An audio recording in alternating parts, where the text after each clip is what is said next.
আমরা আগামীকাল সকাল ৯টায় মোবাইল নেটওয়ার্ক অপারেটরদের সাথে বৈঠক দিয়েছি।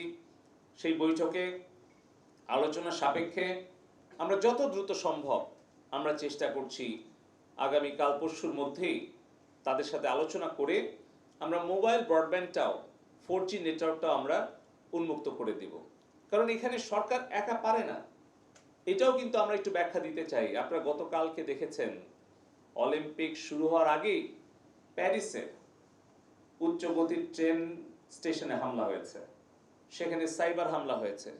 গত সপ্তাহে আপনারা জেনেছেন যখন আমাদের এখানে ইন্টারনেট বন্ধ হয়ে গেল তখন সিভিল এভিয়েশনের আন্তর্জাতিক ফ্লাইট অপারেশনের জন্য যখন তারা আমাদের কাছে জরুরি সহযোগিতা চাইল, আমরা কিন্তু দ্রুত চেষ্টা করলাম একদিনের মধ্যে প্রথমে এয়ারপোর্টে কানেক্টিভিটিটা নিশ্চিত করতে, এবং তারপরে ধারাবাহিকভাবে কিন্তু আমরা জরুরি যে port, sea port, airport, banking, এগুলো কিন্তু আমরা 3 দিনও বন্ধ রাখিনি। আমরা ঠিক পরের দিনই আমরা যখন যেটুকু পেরেছি আমরা কিন্তু অপারেশন করেছি। কারণ আমাদের দুটো সাবমেরিন কেবল, কুয়াকাটাটা আমরা অন রাখতে পেরেছিলাম, সেখান থেকে যতটুকু পেরেছি আমরা দিয়েছি। 3 দিন কিন্তু পুরো ইন্টারনেট শাটডাউন হয়নি, আমরা শাটডাউন করিনি।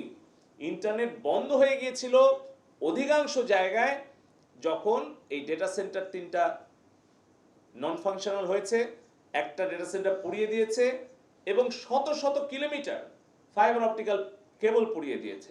আমি আইএসপিএবি সভাপতির সাথে কথা বললাম, এমদাদ ভাই আমাকে বললেন তাদের তার, সুইচ, ইকুইপমেন্ট, অবকাঠামোর যে ক্ষতি হয়েছে সেটা, এবং আমাদের প্রায় 17টা ডাকঘর এবং বিটিসিএল টেলিটকের যে অবকাঠামো ক্ষতি, সব মিলিয়ে প্রায় আমাদের শুধু টেলিকম সেক্টরে আমাদের 500 কোটি টাকার উপরে আমাদের ফিজিক্যাল ড্যামেজ হয়েছে।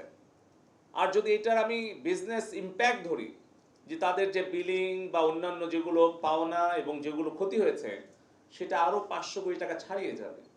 অর্থাৎ আমাদের ডাক, টেলিযোগাযোগ এবং আইটি সেক্টরে কিন্তু 1000 কোটি টাকার উপরে ক্ষতি। তারপরে এটার যদি ইনডাইরেক্ট ইম্প্যাক্ট ধরি, গতকালকে আমি একটা সংবাদ মাধ্যমে দেখছিলাম আমার পাবনার একটা ডেইরি ফার্ম, সে তার অনলাইনে যে তার দুধ বিক্রি করে সেটাও কিন্তু ব্যাহত হয়েছে, তার দুধ ফেলে দিতে হয়েছে।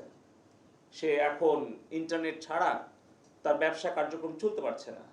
আপনারা জানেন যে আমাদের যে পোশাক শিল্পে 40 লাখ কর্মী আছে, তাদের যে রপ্তানিমুখী শিল্প সেটাও কিন্তু ইন্টারনেট ছাড়া চলছিল না। আমাদের আউটসোর্সিং যারা করে 7 লক্ষ ফ্রিল্যান্সার, আমাদের যারা software developer, service provider, exporter, তাদের প্রতিদিন অন্তত 50 থেকে 60 কোটি টাকা ক্ষতি হয়েছে। এর পাশাপাশি আপনারা জানেন যে আমাদের প্রবাসী ভাই বোনেরা আছে 1 কোটির উপরে। আমরা দেখছি যে তারা এখন ব্যর্থ হয়েছে এই অপপ্রচার, গুজব ছড়িয়ে লাশের রাজনীতি করে সরকারকে তারা বিব্রত করতে চেয়েছে। একদিকে তারা আমাদের জনগণের সম্পদের ক্ষতি করেছে, অপরদিকে আমাদের এই 5 কোটি